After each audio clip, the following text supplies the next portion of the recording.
What if everything you've been taught about fear is completely backwards? What if the very emotion that society tells you to avoid, suppress, and medicate away is actually the secret weapon of every powerful person who ever lived? What if fear isn't your enemy, but your greatest untapped resource? Look around you right now.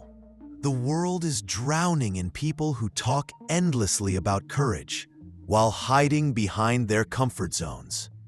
They share motivational quotes about bravery while avoiding every difficult conversation. They dream of success while choosing safety at every single turn. But here's what none of them understand. True fearlessness has absolutely nothing to do with the absence of fear. It's about the complete and total mastery of it. You've been sold a fairy tale about courage, and it's keeping you weak.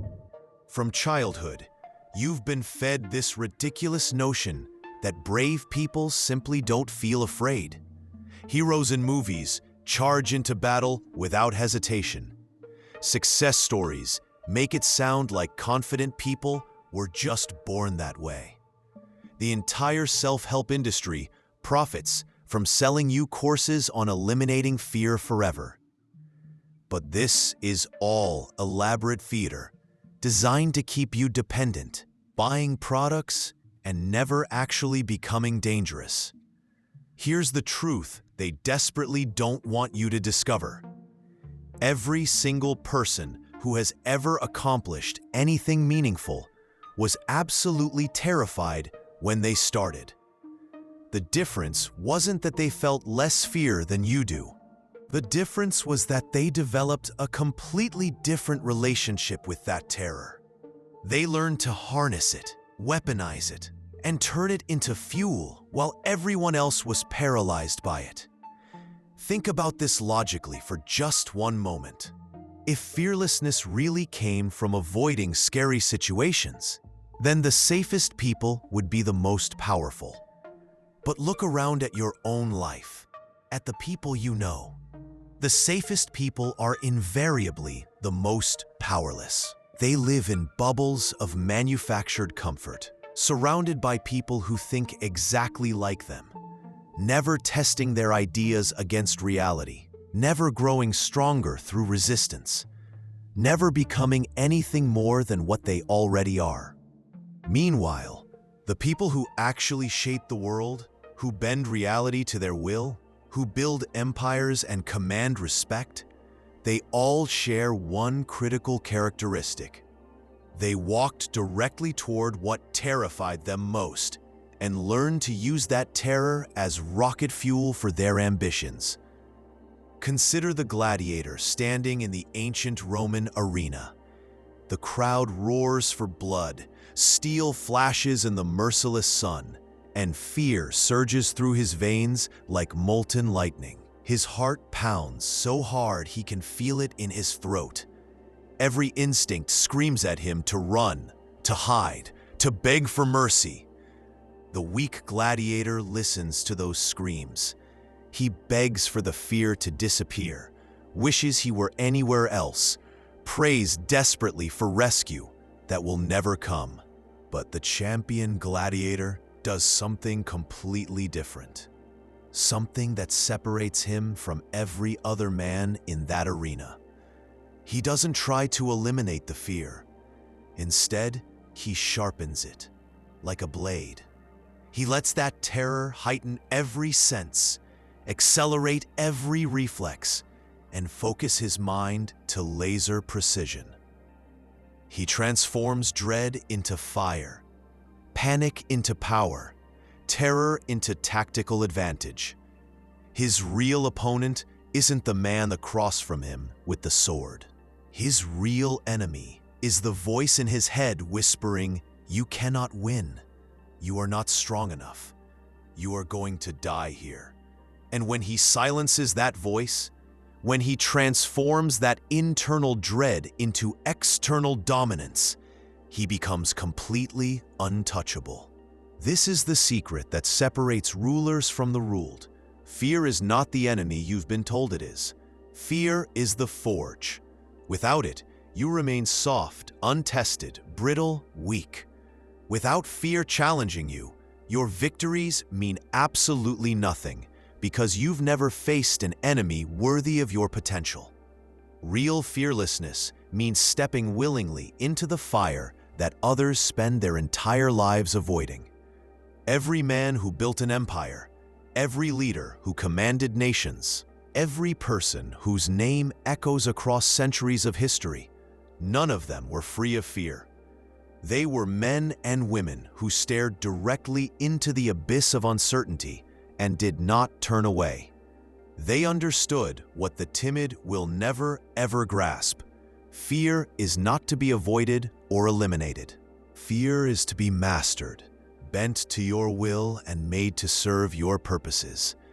Fear makes you sharper than comfort ever could. Fear is the architect of genuine strength. And yet, most people are cowards, dressed in borrowed bravery. They chant empty slogans about courage while hiding safely in crowds, desperately hoping never to be tested.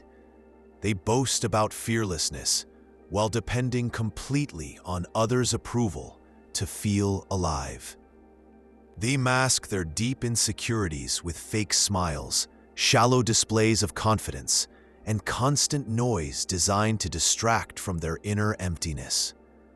But strip them of their audience, remove the safety net of their social circle, put them alone in a room with their own thoughts, and they immediately wither. Their supposed courage reveals itself as nothing but borrowed light, extinguished the moment darkness falls.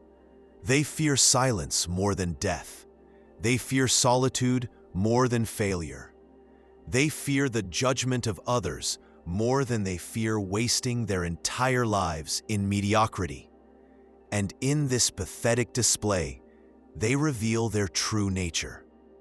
They are not men and women of power.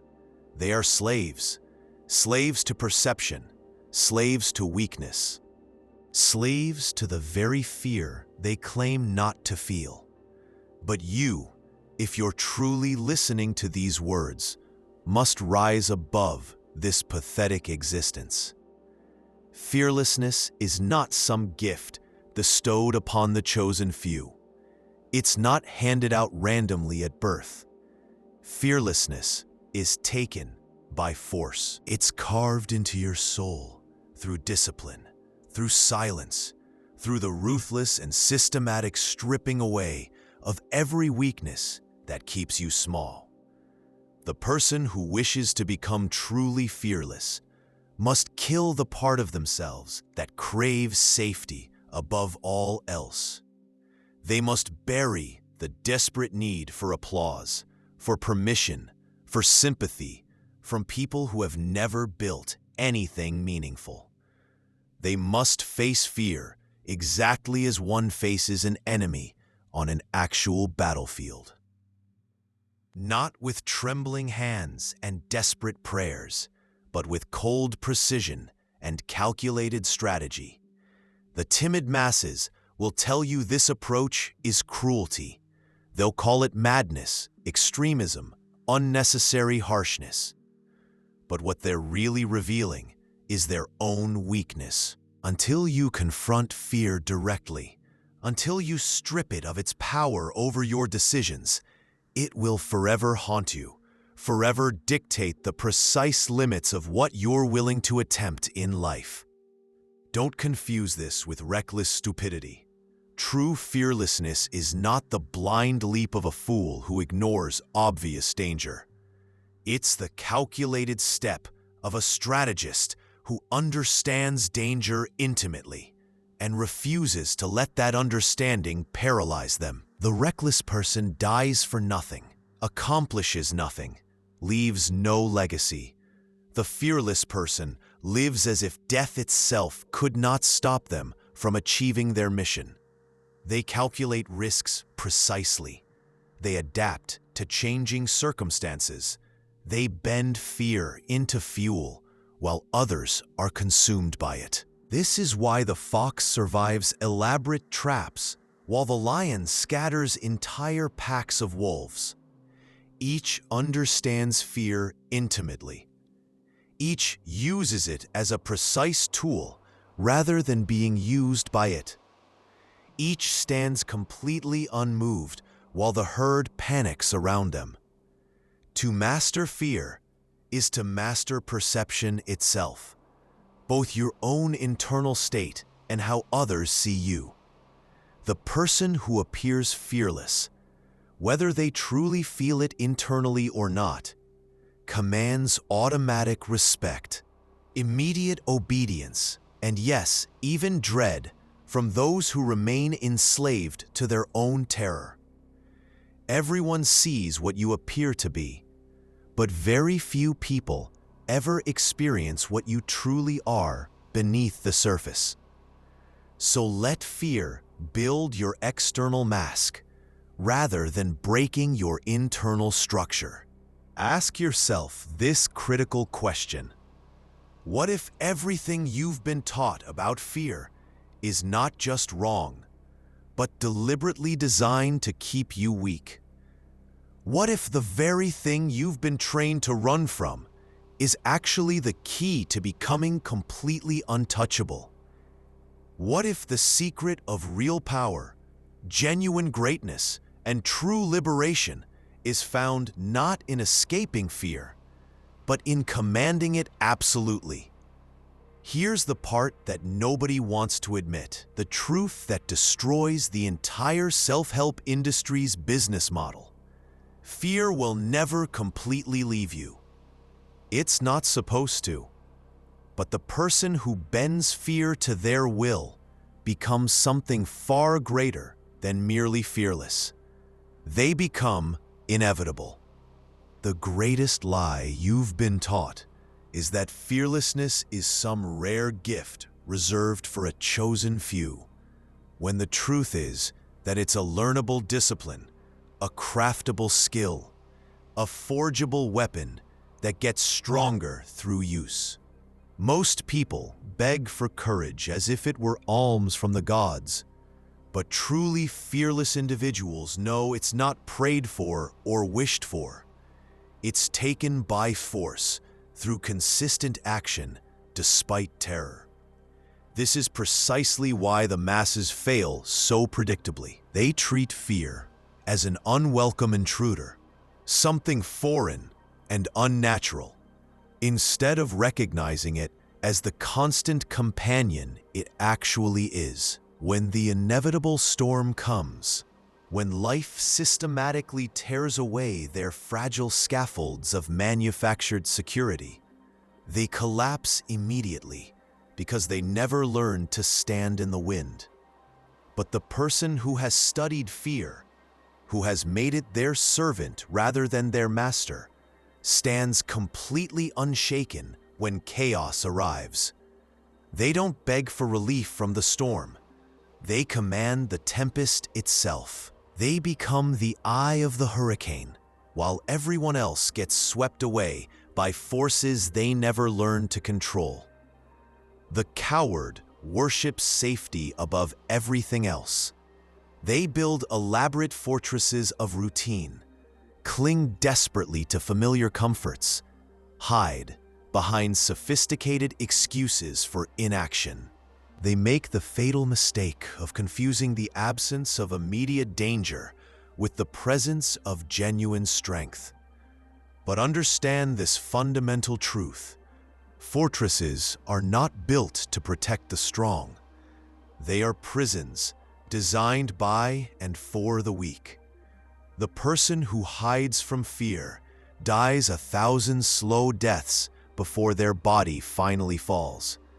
But the person who confronts fear directly lives as though they were immortal, as though nothing could possibly stop them from achieving their mission. When Machiavelli observed that it's better to be feared than loved, he wasn't merely speaking about rulers and politicians. He was describing the fundamental condition of human power itself. To command others effectively, you must first command the tyrant within your own mind.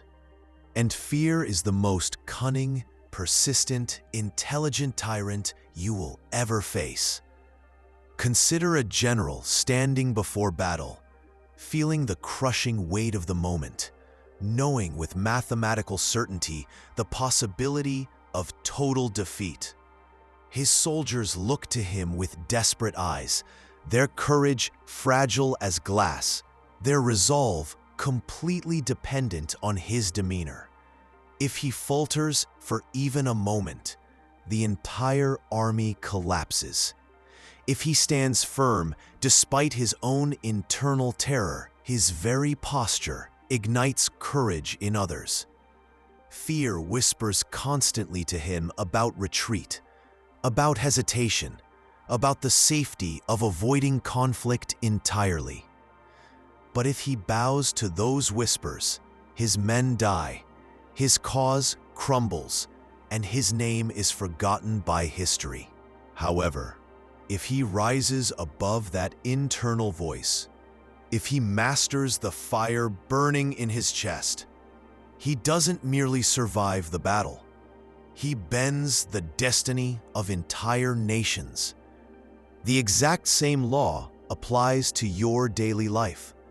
Fear is the battlefield you walk on every single day, and how you carry yourself on that battlefield determines whether you are remembered or erased from significance. Don't believe the comforting lie that fear can be conquered once and for all, defeated permanently like some video game boss. Fear evolves as you evolve. It grows more sophisticated as your ambitions expand. A child fears the dark and monsters under the bed. A teenager fears rejection and social humiliation. An adult fears failure, bankruptcy, loss of status, and respect. And the higher you rise in any hierarchy, the more insidious and subtle fear becomes. A successful entrepreneur doesn't fear poverty anymore, but they fear betrayal by partners. A military leader doesn't fear obscurity, but they fear disgrace and the destruction of their reputation. A king doesn't fear death itself, but they fear being forgotten, having their legacy erased from history.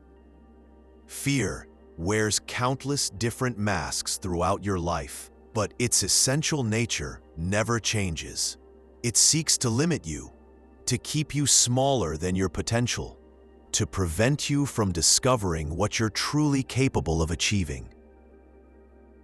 To become genuinely fearless is not to annihilate fear once, but to battle it daily, to strip away its disguises, and to stand unflinching before each of its evolving faces.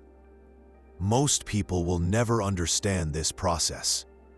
They will forever remain ruled by unspoken terrors, chained by their desperate need for approval, completely paralyzed by what they imagine others might think of their choices. They will never confess this reality, but fear governs every significant decision they make. They hide behind morality when the truth is cowardice. They hide behind humility when the reality is terror of rejection. They hide behind prudence when what's actually operating is dread of taking any meaningful risk. But the truly fearless person they see the game for what it actually is. They understand that appearances matter tremendously in human society, but they never confuse appearances with underlying reality. They wear whatever mask serves their objectives, but beneath that mask, they remain unshaken by external circumstances. Their fear is no longer their master, dictating their choices. It has become their shadow, following them, but never controlling their direction.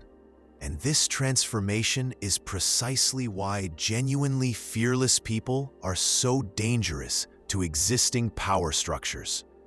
They cannot be manipulated through shame, because they've already endured complete solitude.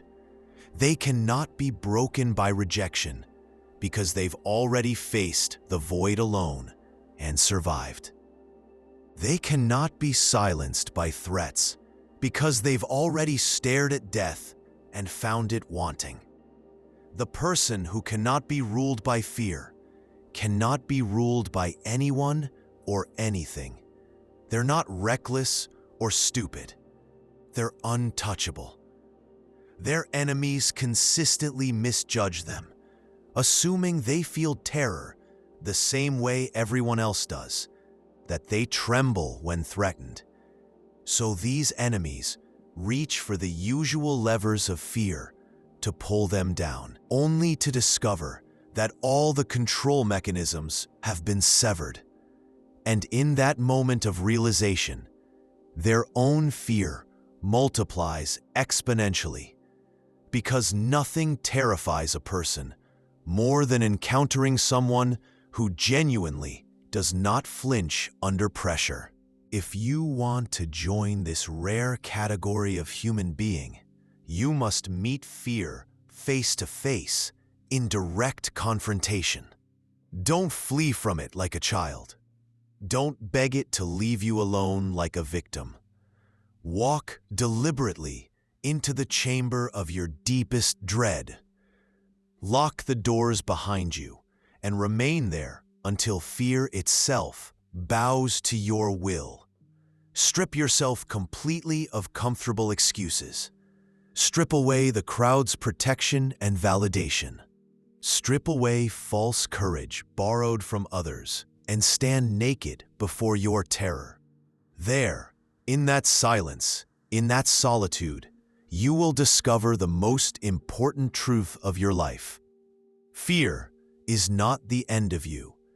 It is the beginning of your real strength. But what happens when you kill the part of yourself that trembles and step forward as if you were born for the storm itself?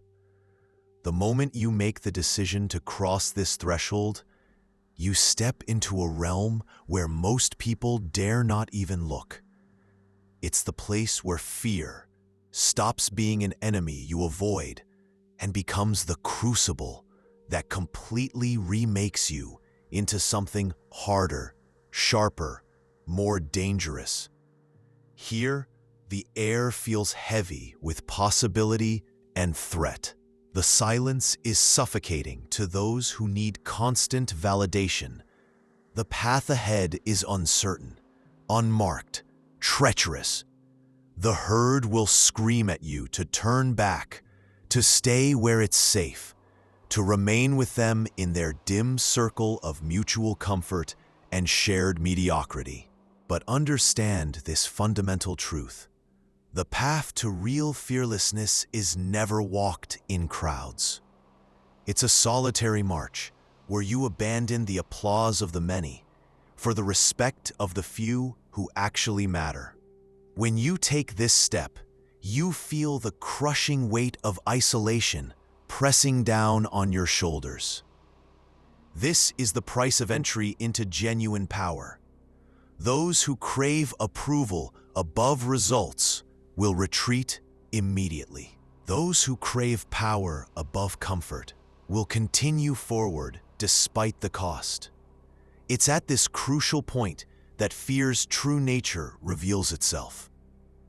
The real enemy isn't the external threat you're facing. The real enemy is hesitation itself. Hesitation is fear's most trusted ally, whispering softly and persuasively, convincing you that delay is wisdom, that stalling is strategy, that tomorrow would be a better time to act. But hesitation is death dressed in the comfortable clothes of reasonableness. The person who waits to feel courageous will never act when action is required. The person who demands certainty before taking any significant step forward will remain chained forever to their current circumstances. Machiavelli himself warned that fortune is like a woman, and she favors the bold over the hesitant.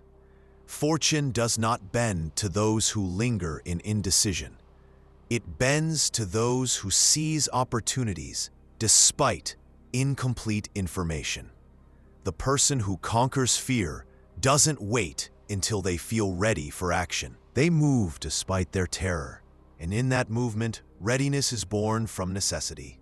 Picture a soldier standing at the gates of an enemy city, holding the torch that will burn those gates down and start the battle. His hands tremble as he realizes the magnitude of what he's about to unleash. If he waits for the trembling to stop, the enemy will rally their defenses. If he falters in this crucial moment, his comrades will die for nothing. Hesitation will destroy him more thoroughly than any enemy blade could. But if he acts despite the pounding in his chest, if he pushes through and does what fear insists is impossible, he becomes the instrument of victory. This is the law you must carve into your soul with fire. Fear will lie to you constantly about tomorrow. It will whisper that you need more preparation, more certainty, more time to get ready. The fearless person knows the truth that destroys this lie. You need only decision. Everything else is born in the fire of action itself. Crossing this threshold is terrifying, precisely because it's final and irreversible. Once you step beyond it, there is no comfortable path back to who you used to be. Weak people hate this finality because they love keeping escape routes open. They love second chances, backup plans, and the comforting illusion of safety. But the fearless person deliberately burns their ships. They look directly at fear and declare that retreat is no longer an option. Hesitation is buried. Safety is abandoned. Only forward movement remains. And in that act of commitment beyond recall, they discover a strength that no prayer, no comfort, no external applause could ever provide. The person who leaves themselves no escape becomes someone who cannot be stopped by any obstacle. They may stumble, they may bleed, they may face temporary defeats, but they will not break under pressure, because breaking would mean accepting something they've already made impossible. This is why genuine fearlessness terrifies people so much. Not because fearless people are reckless or dangerous, but because they are committed beyond the point where most people would retreat. Their enemies keep waiting for hesitation to appear, expecting them to flinch when pressure increases. When this flinching never comes, their confidence collapses entirely.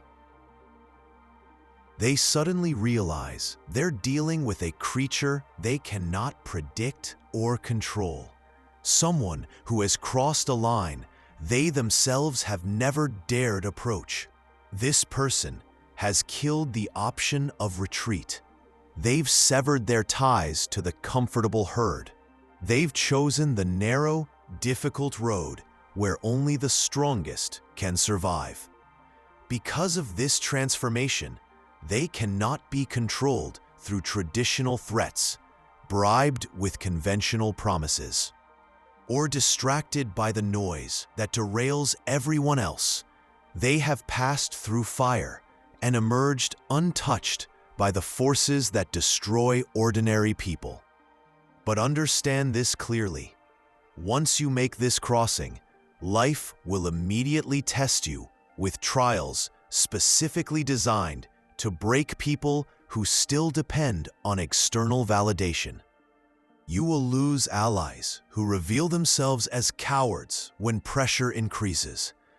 You will face failures that expose weaknesses you didn't know existed. You will be abandoned, ridiculed, even despised by people who used to support you.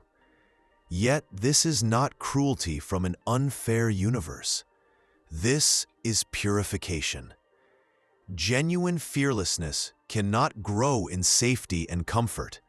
It grows through betrayal, through solitude, through loss of everything you thought you needed to survive. The weak will call this process unfair and cruel.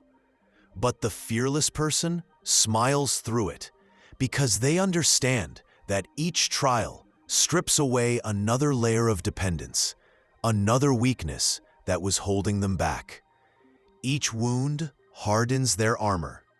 Each loss makes them more untouchable. Fear cannot be destroyed in theory or eliminated through positive thinking. It must be drowned in the fire of real experience and tested on the battlefield of actual life. So ask yourself right now, are you willing to make this crossing? Are you willing to abandon the false safety of hesitation? To burn your ships of retreat? To kill the part of yourself that always looks for the easy way out? Are you willing to walk into the wilderness of solitude where no one will applaud your efforts? Where every voice tells you to turn back? Because only there, beyond the threshold of comfort, does real fearlessness begin to grow. What awaits on the other side is not more comfort, but complete transformation into something the world has never seen before. Here's the truth most people cannot face. Once you take this step, you will never belong to the herd again. You will become something else entirely, something genuinely dangerous to the existing order, something free from the controls that manage everyone else. Now the trials truly begin, and this is where most people are broken completely. Not by the weight of external enemies, but by the weight of their own internal weakness finally being exposed. You'll watch them stumble and fall the moment applause is withdrawn from their efforts, when silence greets their work instead of praise, when the world refuses to crown them with automatic validation. They'll call this injustice, but it's nothing more than exposure of what was always true. Fear unmasks them completely. Without the crutch of others' approval, without the comfortable illusion of safety, they reveal what they always were beneath the surface: fragile, desperate, hollow. It's in failure that the true nature of any person is revealed with crystal clarity. And most people, when stripped of their comfortable illusions, turn out to be nothing more than frightened children dressed in borrowed confidence from others. Consider the person who can only thrive when others are cheering them on. Remove the crowd and they immediately collapse. Their supposed courage was never their own property. It was borrowed from the herd, dependent on external validation, completely unstable when that validation disappears. This is why failure serves as such a brutal but necessary teacher. It doesn't merely take away success and comfort. It takes away the mask that's been hiding the truth.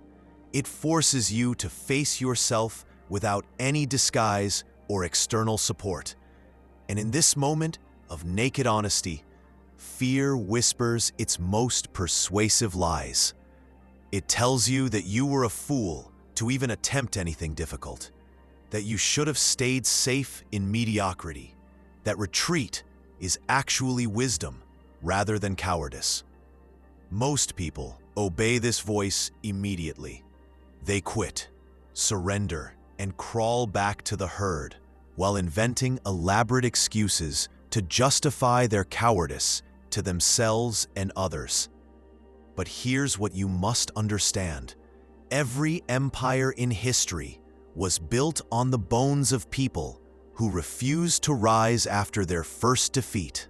History is littered with individuals who could have been great, who had the raw potential for significance, but who were broken by trials that were designed to strengthen them. They feared loss of status more than they feared mediocrity. They feared ridicule more than they feared failure. They feared betrayal more than they feared their own weakness.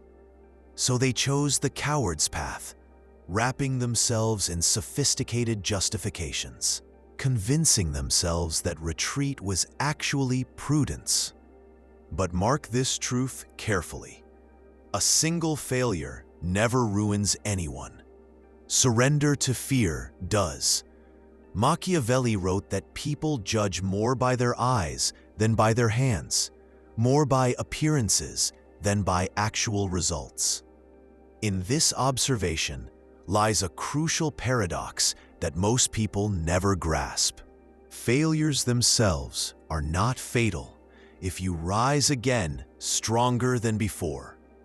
They become fatal only when you allow the fear of how failure appears to others to paralyze your future efforts. The world will forgive many losses, but it will never forgive or forget cowardice. Picture an apprentice swordsman in training, stepping into combat for the first time.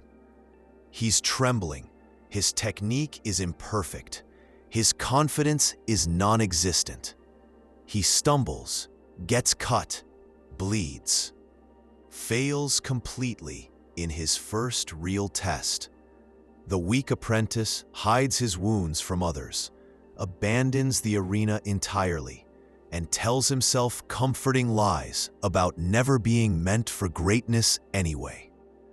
But the strong apprentice, though scarred and humiliated, returns again and again to face the same challenge. He accepts his wounds as tuition paid for mastery that cannot be gained any other way.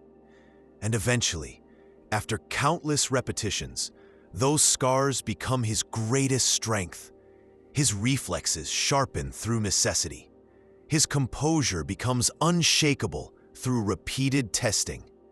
This is the essence of what trials actually accomplish when you don't run from them. They are not meant to comfort you or make you feel good about yourself. They are meant to refine you, to burn away everything weak and leave only what is strong enough to survive. The fearless person is never born flawless or naturally gifted. They are hammered into their final shape by blows that would completely annihilate weaker souls.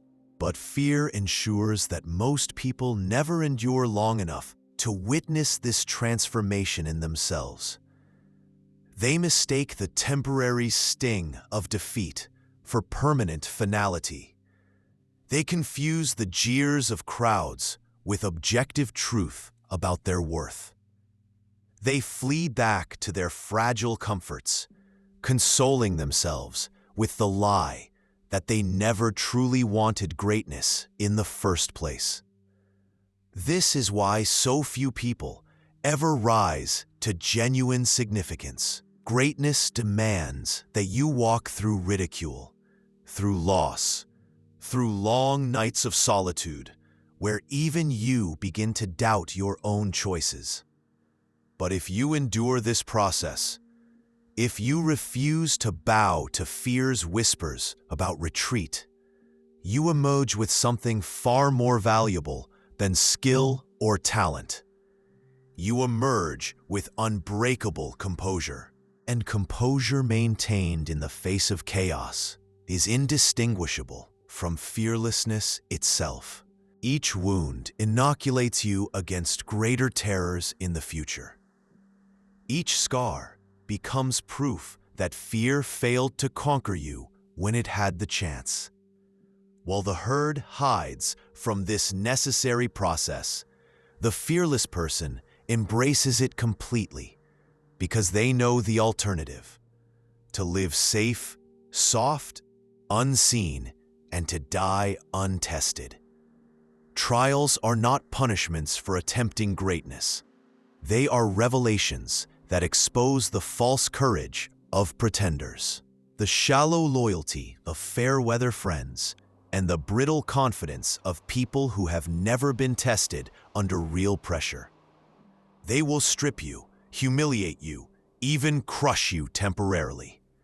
But if you rise from each trial stronger than before, you will not be the same person who fell. You will be stronger, colder, sharper, more dangerous. You will begin to glimpse the outline of true fearlessness taking shape within your character. The question that remains is this: how many trials can you endure before you no longer recognize the trembling person you once were? What happens when failure itself becomes your servant and fear discovers it can no longer command your actions? Growth demands practical tools, not inspiring slogans or motivational speeches. You've crossed the threshold and tasted the sting of real trials. Now you begin the deliberate craft of acquiring skills that transform fear from your master into your instrument. The first skill is composure on command. Composure is not a mood that comes and goes with circumstances. It's a trained posture of sovereignty that you can deploy instantly in any situation. It starts with the smallest, most invisible disciplines that crowds completely neglect. The stilling of facial muscles that want to react. The quieting of eyes that want to dart around, seeking approval or escape. The relaxation of jaw muscles that clench under pressure. The slow, measured breathing that refuses to accelerate just because everyone around you is panicking. Weak people breathe with the herd, matching the frantic pace of whatever room they enter. The fearless person regulates the herd by refusing to match their panic. When your pulse rises, you deliberately lengthen the exhale. When voices climb higher around you, you lower yours. When chaos demands speed, you move half a beat slower than the urgency seems to require. This is not performance or acting. This is control.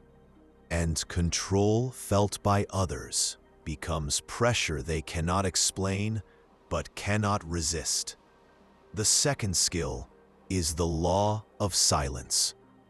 Treat words like precious currency, where scarcity creates value, not abundance. Most people drown in their own explanations, revealing weaknesses they don't even realize they possess. Speak only to define terms, set frames, or issue decisions. Never speak to soothe your own insecurity or fill uncomfortable air. Silence is not emptiness waiting to be filled. It's a mirror that forces others to see themselves clearly. In negotiations, hold pauses just past the point where others feel comfortable. Undisciplined people will volunteer crucial information just to escape the discomfort. In conflicts, answer provocations with complete stillness. Impulsive people will expose their real positions while trying to get reactions from you. The person who says less but weighs each word carefully will move mountains, while others merely decorate them with meaningless noise.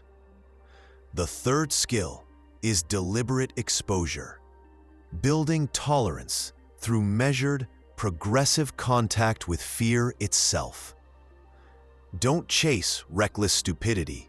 but calibrate precise doses of discomfort. Build a ladder of controlled challenges and climb it with mathematical precision. Hold difficult eye contact one breath longer than feels comfortable. Make the hard phone call in the next minute instead of putting it off until next week. Enter hostile rooms first and choose seats that put you at the center rather than hiding on the sidelines. Publish decisions before you feel completely ready and let readiness be born from consequences rather than endless preparation. Think of a swordsman extending his defensive reach 1 inch beyond comfort until his muscles adapt to the new demand. That inch becomes habit through repetition. Habit becomes reach through consistency.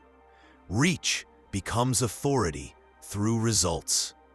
The person who designs their own exposures grows stronger. The person who waits for courage to arrive naturally will shrink forever. The fourth skill is the mask, the trained neutrality that keeps enemies guessing and allies steady. Everyone sees what you appear to be on the surface. Very few people ever experience what you truly are underneath. Therefore, design the appearance that serves your objectives rather than revealing your internal state. A calm face disarms panic in others.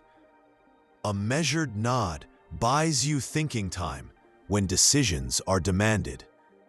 A slight forward lean at the right moment signals resolve without wasting energy on dramatic displays. Never let your facial expressions negotiate against your interests. Practice this in low-stakes environments until it becomes your automatic response in high-stakes situations. Learn the economy of motion. No fidgeting, no redundant gestures, no frantic transitions between positions. The mask is not deception. It's armor that protects your inner state while projecting the outer image that advances your goals. The fifth skill is fieldcraft, the deliberate arrangement of environments to bias outcomes in your favor. You are not at the mercy of circumstances. Circumstances are at the mercy of your advanced preparation. Arrive early and control the geometry of every important space. Position yourself with your back to walls and clear sightlines to entrances. Arrange lighting so others must squint to read you clearly, while you see them perfectly. Set the cadence of meetings by beginning exactly on time and ending 2 minutes early. Protect 15 unbroken minutes of silence each day, where you review your intentions like a general studying maps before battle. Small architectural choices create colossal advantages that others never notice until it's too late. The sixth skill is the triad of daily drills that forge obedience to yourself rather than to external circumstances. 3 domains require daily attention: body, mind, and strategy. For the body, choose brief practices that harden your will on command. Cold water at dawn to prove you can override comfort-seeking impulses. Weighted carries at dusk to build physical resilience. Holding uncomfortable positions until trembling stops to establish dominance over your own flesh. The point is not athletics or fitness. The point is proving daily that your will commands your body rather than being commanded by it. For the mind, copy hard maxims by hand each day until they enter your bloodstream. Do harm all at once. Distribute benefits slowly. Appear merciful. prepare for necessity. Never trade long-term power for short-term applause. For strategy, write one decisive move you would make if you feared absolutely nothing. Then take the smallest executable piece of that move before nightfall arrives. The triad is not heroic or dramatic. It's relentless and systematic. Enough repetition makes you someone who handles difficult things as routine rather than crisis. The seventh skill is the mirror effect, using your unreadability to pull confessions and concessions from others. Enter rooms as a question rather than an answer. Lesser minds will rush to define you in order to comfort themselves, revealing their own positions in the process. Let them talk.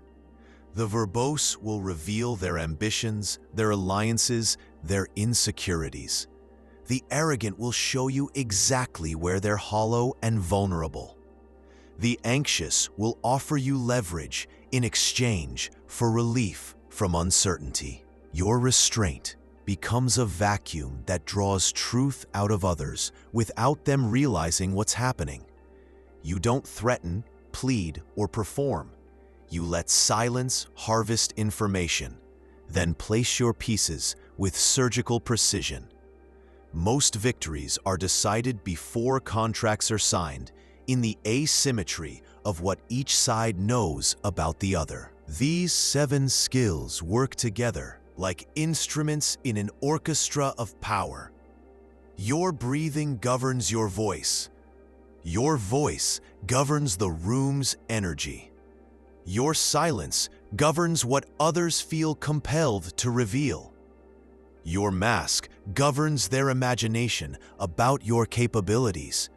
Your fieldcraft governs the odds of success. Your drills govern your spine under pressure. Your mirror governs what others feel they must expose. Fear doesn't vanish through this process. It gets absorbed and redirected like a river channeled into useful directions. You become the person who walks into volatile situations and lowers the volatility simply by existing there. But here's the part most people miss entirely. Once you develop these skills, the world will offer you comfort as a bribe to abandon them. What will you do when the reward for your discipline is the temptation to become soft again? To become truly fearless, you must execute the version of yourself that seeks safety above results. This is not metaphorical language.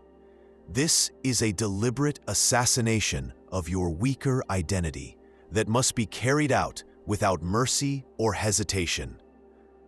The old self who trembles before disapproval, who hesitates before opportunity, who wraps cowardice in the sophisticated language of prudence. This version of you must die completely and permanently. If you show mercy, if you allow him to linger in quiet corners of your mind, he will return during your weakest moments to drag you back into mediocrity. Think of this as a public execution taking place inside your own consciousness of people who preferred you smaller and safer and more manageable. He'll promise peace and ease if you just let him survive in some small corner of your personality. But you must answer with fire. Peace does not come from preserving weakness. Peace is born when weakness is reduced to ashes and silence. Only then can the new figure emerge, the unreadable leader who commands not because they lack fear, but because they've slaughtered the part of themselves that obeyed fear's commands. The rebirth is disorienting and cold at first. You'll feel strange emptiness where old illusions used to live. Laughter may sound hollow. Pleasures feel muted. Applause becomes meaningless background noise. This is not loss. This is purification of everything that was keeping you dependent and weak. The reborn person doesn't require constant feeding from crowds. They don't tremble when left alone with their thoughts. They don't collapse when misunderstood or criticized.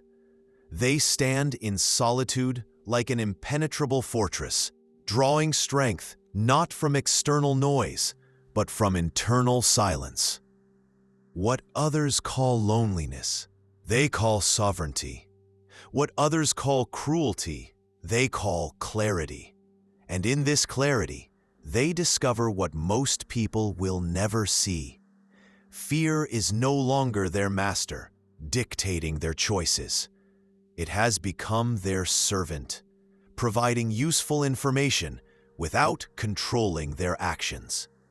This transformation is the moment of greatest danger. The reborn person may be mistaken for cold, detached, even monstrous by those who knew them before. Let them think whatever comforts them. Their judgment no longer defines your reality. You are no longer enslaved to their opinions or compelled by their approval. In this unreadability lies tremendous power. They whisper about your strength, your ruthlessness, your mystery. Each whisper multiplies your influence without any effort on your part. But here's the hardest truth about this rebirth. It demands that you accept being hated by people who used to accept you. Fearlessness will not make you beloved. It will make you dangerous to existing power structures. The herd will resent you for breaking free from controls that still manage them. They'll call you arrogant, unfeeling, ruthless. They'll whisper that you've changed, and they'll be absolutely right. You have changed. You've crossed through fire, buried your weaker self, and emerged untouchable by the forces that control everyone else. They hate you because you remind them of what they refused to do when they had the chance. But this hatred is proof that your rebirth is real and complete. A person still seeking love and approval has not yet killed their weakness. Only someone who can endure hatred without breaking can truly call themselves reborn into fearlessness. Revelation doesn't arrive with trumpets or fanfare. It arrives in profound silence. It's the moment when you realize that fear, the force that once ruled every decision you made, has become your tool rather than your master. You no longer scramble desperately to escape fear or beg for its absence. You wear it like invisible armor, heavy with authority that others can sense but cannot identify or understand. This is the hidden principle that masses will never grasp. True power is not the absence of fear, but the complete mastery of it. Others see only your surface calm, your steady poise, your unshakable composure. They never see the storms you've bent into obedience. They never see the trembling that's been forged into steel through countless repetitions. They never see that fear still whispers constantly, but now it whispers in your service rather than commanding your actions. The fearless person doesn't announce their courage or broadcast their strength. They don't need to. Their silence terrifies more than others' loud declarations. Their presence unsettles not because they announce their power, but because no one can detect any weakness to exploit. You become the mirror effect, incarnate. Others stare into you and see only themselves, projecting their own doubts and insecurities, while you reflect nothing back that they can use against you. This unreadability becomes your ultimate weapon in every situation. While crowds flinch at shadows and rumors, you become the shadow that others cannot grasp, predict, or control. And shadows command reverence because they exist beyond the reach of ordinary manipulation. Think of a lion resting in tall grass. It doesn't need to roar constantly to remind the jungle who rules there. Its very silence is a declaration of sovereignty that every other creature understands instinctively. Those who are weak mistake silence for absence and unreadability for emptiness.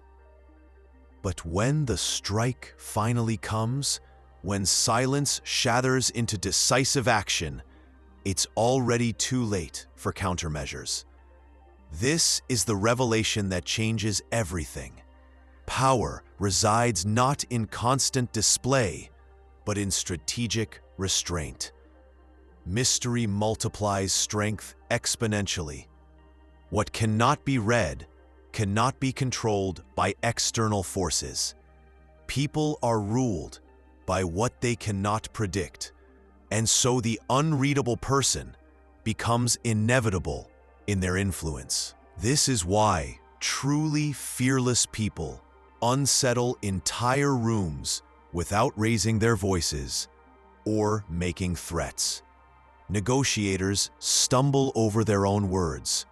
Leaders falter in their confidence. Allies hesitate before making commitments because they cannot decode intentions or predict responses accurately. They search desperately for weakness to exploit and find only impenetrable composure. They attempt provocation and receive only strategic stillness. They try to bind with praise and flattery and encounter only indifference to their manipulation. Their usual tools become useless because you've already destroyed the internal lever that moves most people. Fear no longer controls your decisions, which means they cannot control you through fear. You've become immune to the threats and bribes that enslave everyone else. But this revelation carries a significant cost that must be accepted completely. To become unreadable is to accept profound isolation from people who need constant validation and emotional connection. You will be seen as enigmatic, cold, even ruthless by those who knew the old version of you. And they're absolutely right about the change. You have transcended their language of trembling confessions and frantic validation seeking. You no longer share their addictions to approval and comfort, so you no longer belong to their circle of mutual dependence. They will resent you for this evolution. They will fear what you've become. And secretly, they will revere you for touching a power they know they will never taste themselves.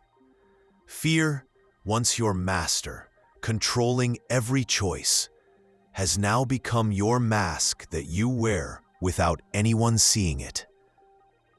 You no longer run from fear or parade it dramatically. You wield it subtly, invisibly, as a tool for gathering information and maintaining strategic advantage. You enter every battlefield of life with no tremor in your step, no crack in your composure, no surrender in your eyes. This is what it truly means to be fearless, not to be free of storms, but to walk as if storms bend around you rather than through you, not to be unscarred, but to carry scars like medals, proving your survival of tests that broke others. Not to silence fear completely, but to speak with its voice until others cannot distinguish your authority from the fear they feel in your presence. Revelation is not given as a gift. It's earned through fire, trial, and the daily choice to act, despite terror, rather than waiting for terror to pass. It's the hidden law that separates rulers from the ruled, predators from prey, the feared from the forgotten. Once you see this truth clearly, you cannot unsee it. Once you taste this kind of power, you cannot return to the weakness you once accepted as normal human existence. You've crossed a threshold that has no return path, and on the other side awaits not comfort or safety, but dominion over the force that controls everyone else. And now, if you've made it this far through this complete transformation, it's because a part of you already carries the seed of genuine fearlessness. A part of you has already realized that safety is nothing but a comfortable illusion, that to live seeking approval is to live as a prisoner of others' moods and opinions. True freedom begins the moment you stop asking permission to exist at your full potential. It begins the moment you choose yourself and your mission, even if it means walking alone into uncertainty while others retreat to their comfortable cages. The fearless person you can become is not some fantasy or impossible dream. It's the natural result of applying everything you've learned here consistently, without excuses. Fear made you aware of danger. Now make fear serve your purposes instead of controlling your decisions. The choice, as always, belongs entirely to you. But choose quickly. The fearless version of yourself is waiting, and they have important work to accomplish.